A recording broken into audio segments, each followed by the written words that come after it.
Nandito ulit kami guys sa Holiday Inn, Dubai. Ayan. Tapos, hindi ko pwedeng ma-video ang mga kasama ko guys. Kasi sa isang kwarto, 3 kami. 2 alaga kong lalaki. Tapos ako. Sa kabilang kwarto naman, yung kasama ko, tsaka yung 2 alaga naming babae. Sa 6th floor, yung amo kong lalaki, tsaka si nanay. Ayan.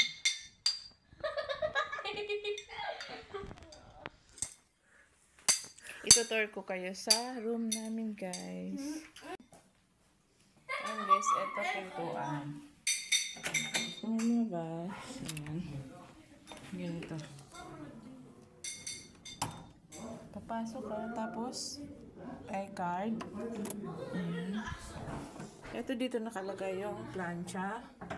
Tapos dito isasabit yung mga abaya. Ayan, damit na tatay. Tapos yung kabayo guys.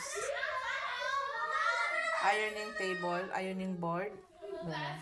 Tapos pagpasok dito, ito naman yung hamam. Ayan, hamam. Malinis yung hamam namin guys. Ayan. Tapos, ito yung shower room. Ayan. Ito guys, hindi sila naglagay sa maliit na bote. So, ang ginawa ko guys, kasi free naman, nilagyan ko yung bote ko na maliit pang refill. Ayan, diba? Mas mautak ako sa kanila guys. Sayang naman. Yan. Nag-refill ako guys.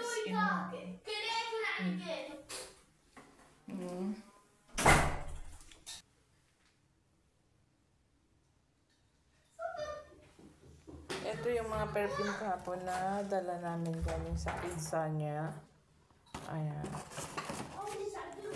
Tinapon ng ano.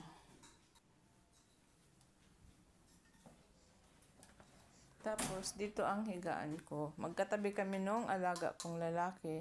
Yung 5 years old. Ayan, dito ako. Ayan yung charger ko. Tapos, dito yung alaga ko. Yung isang alaga ko naman na 8 years old, dito siya natulog. Ayan. Tapos, kung gusto mong mag-makeup, dito.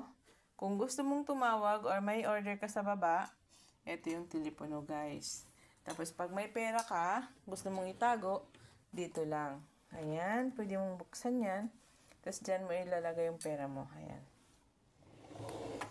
And then, kung gusto mo naman magkape, ayan yung ginawa ko kanina. Di ko naubos kasi bumaba na kami eh. Ayan, may heater. Kompleto. Ayan. Ito yung noodles namin. Ayan. Ayan. Tapos, kung gusto mo naman muni-muni dito ka lang upo, tapos makikita mo yung mga sasakyan na dumadaan guys.